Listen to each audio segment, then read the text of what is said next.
बहुत पुराने समय की बात है।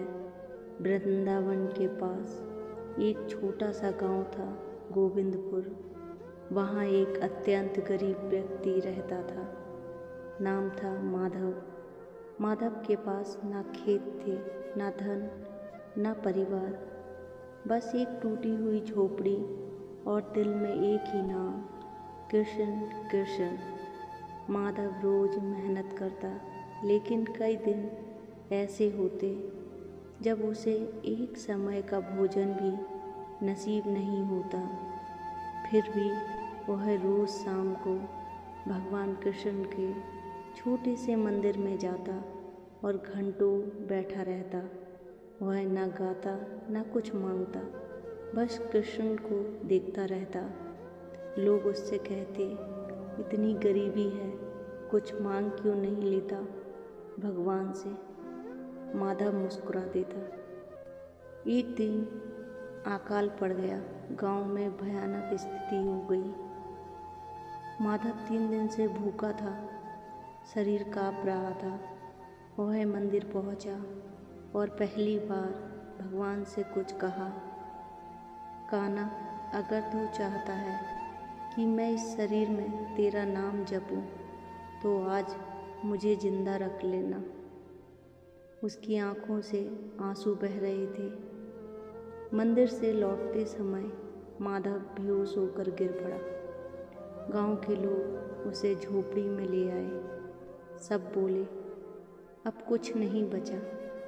माधव होश में आया तो बोला, कान्हा, अगर आज तू नहीं आया तो समझूंगा कि अब तेरा नाम लेने की ज़रूरत नहीं। यह उसके जीवन की सबसे कमज़ोर घड़ी थी। रात को एक अजीब बात हुई। गांव के साहूकार ने सपना देखा। सपने में भगवान कृष्ण स्वयं आए। कृष्ण बोले, साहूकार, मेरे एक भक्त की सांसें टूट रही हैं। अगर सुबह तक तुमने उसे अन्न और सहारा नहीं दिया तो तुम्हारा सारा धन राख हो जाएगा। साहूकार डर के मारे उठ बैठा। सुबह होते ही साहूकार माधव की झोपड़ी पहुंचा।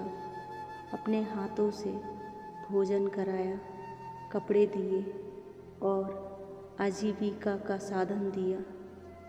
माधव की आंखें खुली। उसने कांपते हाथों से जोड़कर कहा, कान्हा, तू खुद नहीं आया, पर किसी और के दिल में उतर कर आ गया। माधव रोने लगा। लोगों ने पूछा, अब तो सब मिल गया, फिर रो क्यों रहे हो? माधव बोला, मैं इसलिए रो रहा हूँ कि मेरा भगवान मेरे लिए किसी को डराने तक आ गया। मैं तो सिर्फ उसका नाम लेने के लिए जिंदा रहना चाहता था। उसी रात माधव को स्वप्न आया। भगवान कृष्ण बोले, माधव, जब तू टूटा तब भी मेरा नाम नहीं छोड़ा। ऐसे भक्त को मैं भूखा कैसे रहने देता।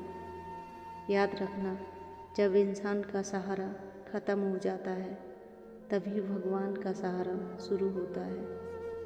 दोस्तों, यह कथा हमें सिखाती है, माधव बहुत अमीर नहीं बना, लेकिन कभी भूखा नहीं रहा।